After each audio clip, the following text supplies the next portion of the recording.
Planty Princess 92. My name is Ashley, and today I am going to be air layering my Variegated Monstera Adansonii mint. So I am deciding to propagate this plant because every time I get a new leaf, I lose an old leaf, and I figured eventually it will kind of settle in and start to keep its leaves, but I'm a little bit impatient and I really want to see more leaves now. So I figure by air layering this plant, I will in turn get a second plant, and then I will have more leaves starting to grow at one time.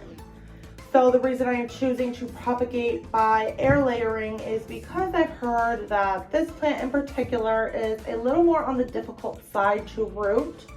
I'm not sure if that's just the white variegated form or all the variegated forms in general, but I'm going to err on the side of caution and use this method the safe way, the safe method, so that I know I will not lose the cutting before it's able to hold its own and provide what it needs for its leaves and for its plant.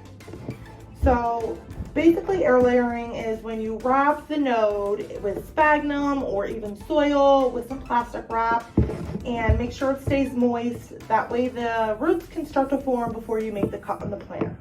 So I'm going to be using sphagnum moss. We will go ahead and I'm going to pick the node that I have 2 aerial roots already starting to form.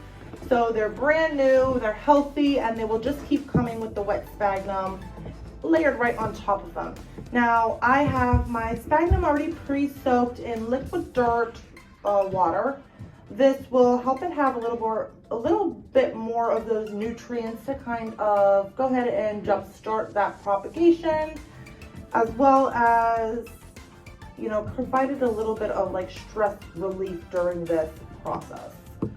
So we'll get started. I'm going to take a little piece of plastic wrap.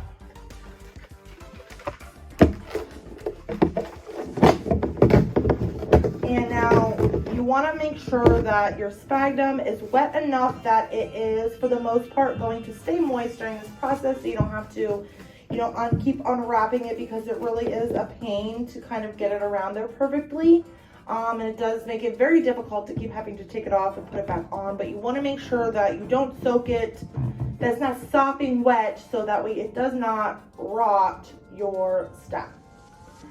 So I soaked this and then wrung it out a bit, but made sure there was still a nice amount of water held onto here.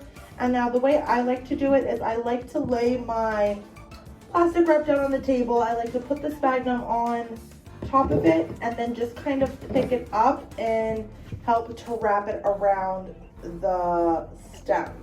That's the easiest way for me to do it with just my 2 hands. So that's the way I'm going to show you how to do it. Let me just get this to size here and we will zoom in so you can see up close what I'm going to do. All right, so I cut this to size, and this right here is the node I am going to be using. It does have 2 aerial roots started right here, and as you can see, they are very healthy, very fleshy, very white.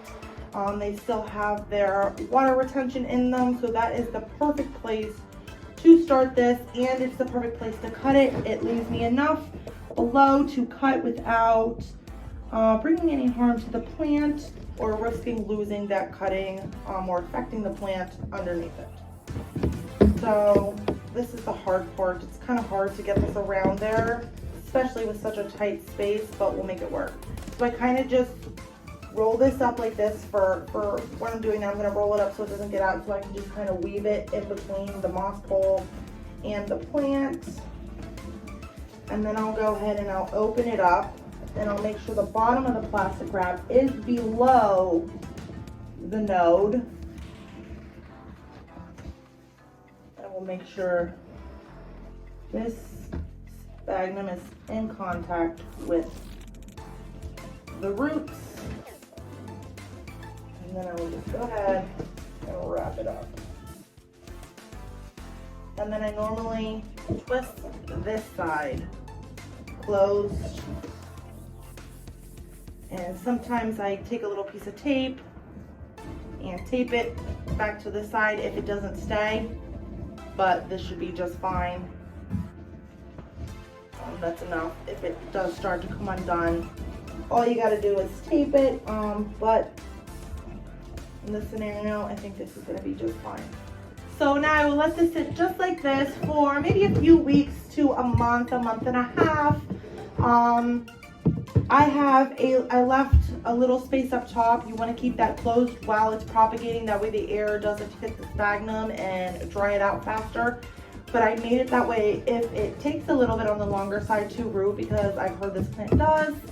I made it easy so I can really just open that, miss the sphagnum a little bit without having to take the whole thing off or open it up too much and then have a difficult time putting it back together.